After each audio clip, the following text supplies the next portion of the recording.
We are absolutely drowning in choices, right? I mean, think about it. What to watch tonight, where to grab dinner, which new app is finally going to organize your life, and at first glance, all that choice feels like total freedom. But is it?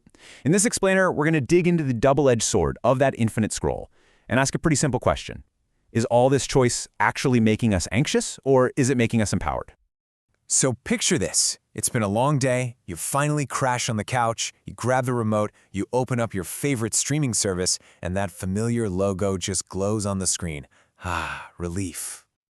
And then bam! There it is. Just a massive, glittering universe of options. You've got endless rows of movies you've been meaning to see, all the hot new series everyone's talking about, and, of course, those weird little hidden gems the algorithm swears you're gonna love.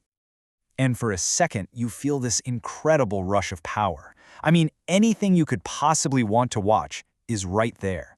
The potential for the perfect night is just limitless. This is it, the modern promise of total and complete control. So why is it that an hour later, after all that scrolling, you just give up? And you end up putting on that same old sitcom you've already seen like a dozen times. You know that feeling, right? That frustration of being completely defeated by all the choice? Well, believe it or not, that feeling actually has a name.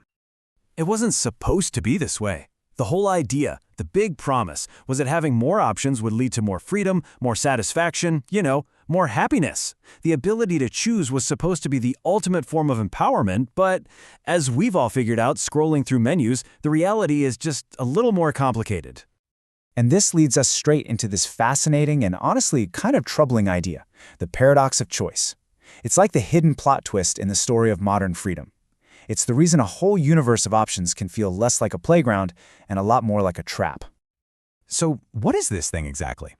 Well, researchers define it as a phenomenon where having too many options doesn't actually empower us. Instead, it leads to decision paralysis. It makes us anxious and, get this, it makes us less satisfied with the choice we finally make. And one source from Faster Capital really hits the nail on the head. It all boils down to, quote, the fear of making the wrong choice or missing out on something better. Yep. It's that tiny voice in the back of your head that keeps whispering, yeah, this movie is good, but is it the best possible movie you could be watching right now? Now, this isn't just a vague feeling or hunch. There is actual science behind why we get so overwhelmed.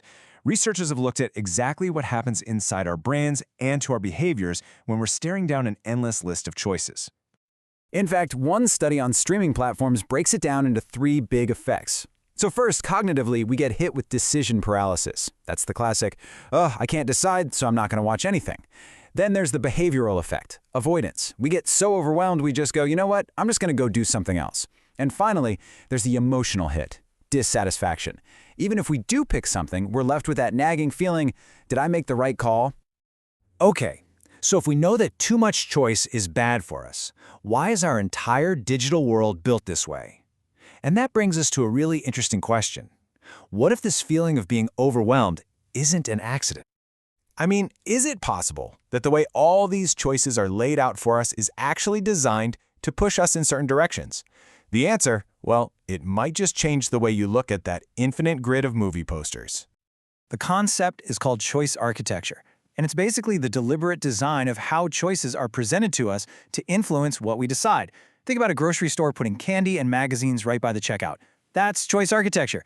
And in our digital world, it's the algorithm that decides what to put on your home screen. Now, it's not always malicious, but it definitely means that our so-called free choice is happening inside a very carefully built frame. All right, so we're overwhelmed, we're anxious, and our choices are being subtly guided. I know, it sounds a bit grim, but here's the good news. You are not stuck. You can absolutely find your way out of this maze and make choice a source of real power again, not anxiety. And there are really 2 key paths to getting that empowerment back. First, we're going to look at some really practical tools you can start using tonight. And second, we'll explore a much deeper mindset shift that can totally change your relationship with choice itself. So let's start with the tools. The number one thing you can do is clarify your priorities before you even start browsing. Instead of just diving headfirst into that ocean of options, just take a second and ask yourself a few questions. What's the real cost here, not just in money, but in my time? How does this choice affect my bigger goals? And be honest with yourself. How often am I really going to use this? What features do I truly need and which ones are just noise? The second tool is just as powerful, but it might feel a little counterintuitive. You have to set limits. Sometimes real freedom comes from having some constraints. So give yourself a hard time limit, 10 minutes to pick a movie, and that is it. Or limit your options from the start. Only look in the comedy section, or only check out 1 or 2 trusted review sites. This helps you stop focusing on what you might be missing out on and start focusing on what you actually want.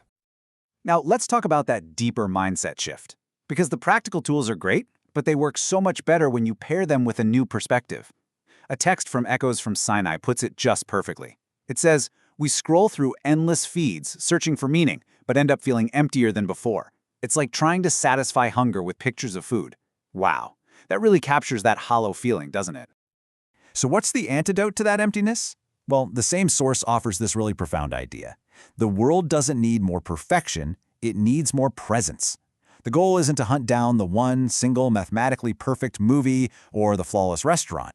The real goal is to be present with the choice you make, to commit to it, to enjoy it for what it is. It's about choosing something that's good enough and then making it great by just being fully there for it.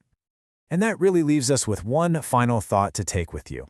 The next time you find yourself scrolling and scrolling and scrolling, just pause for a second and ask yourself this: are you truly exercising your own freedom right now? Or are you just following a blueprint that someone else designed for you? The answer to that question might just be the key to finding your way back to real empowerment.